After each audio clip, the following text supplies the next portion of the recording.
Hi Miss Cook, this is Shahhed Abuhamdeh and this is my chemistry final. Hope you enjoy it. The purpose of this experiment was to mimic a volcano eruption and see how it affects things like air pollution. So for this experiment we'll be using cooking oil, red food dye, salt, baking soda, warm water, a plastic bottle, white vinegar, dishwashing detergent, and flour. So the first thing that we're going to do is incorporate all the ingredients. So we're putting in the flour, the oil, the salt, and the water together until it becomes like a dough-like consistency where we can build it around the water bottle. So here I'm just starting to build it up, trying to make it look like a volcano. And yeah, we're going to put all our ingredients or the things that are going to make it explode inside the water bottle. So then I'm just going to put my water, my food coloring, and my detergent inside the water bottle. Here I'm adding the baking soda inside the bottle, and I'm also going to be adding the vinegar, and once I add the vinegar, eruption will take place. So some qualitative observations is when you first pour in the vinegar, it comes out exploding a white bubbly substance, and then it calms down a little towards the end.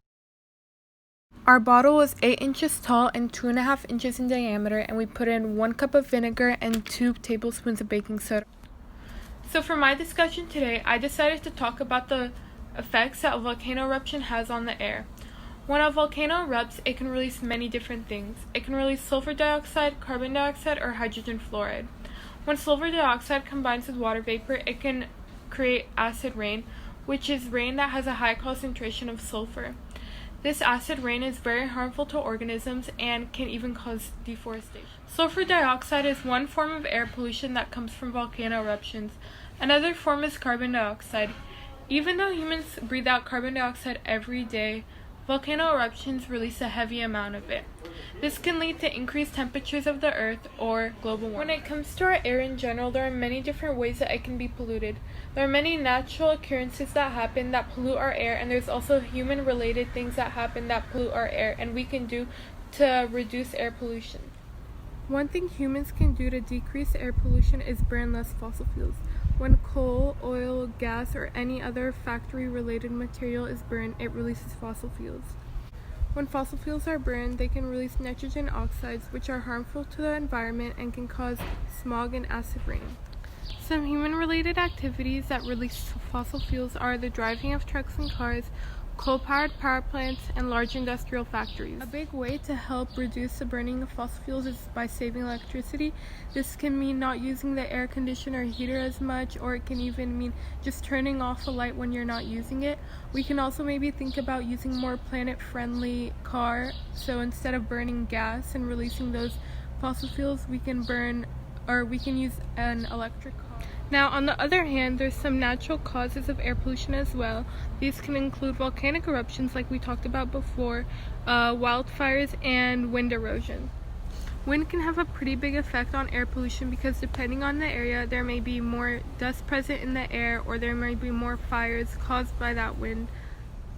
Wildfires are known to cause a lot of air pollution because they release carbon dioxide and other greenhouse gases that can contribute to global warming. Personally, I think that our air pollution problem is definitely solvable and will definitely get better over the coming years. There are many new inventions and things that have come out that have helped keep our Earth a cleaner place and less air pollution in the air. For example, there are hybrid cars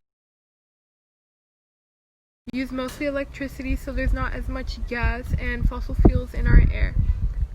According to an online statistic, hybrid cars can run at about 38.7 miles per gallon, while gas cars can only run at about 26.7 miles per gallon. So in a hybrid car, you can drive more than 10 more miles for the same amount of gas.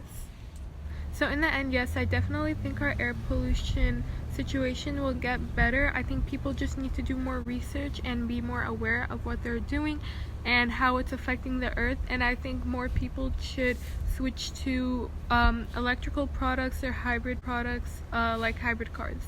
So the conclusion for this experiment was volcanoes are big contributors to air pollution because they release harmful substances that can hurt the environment and all the organisms in it.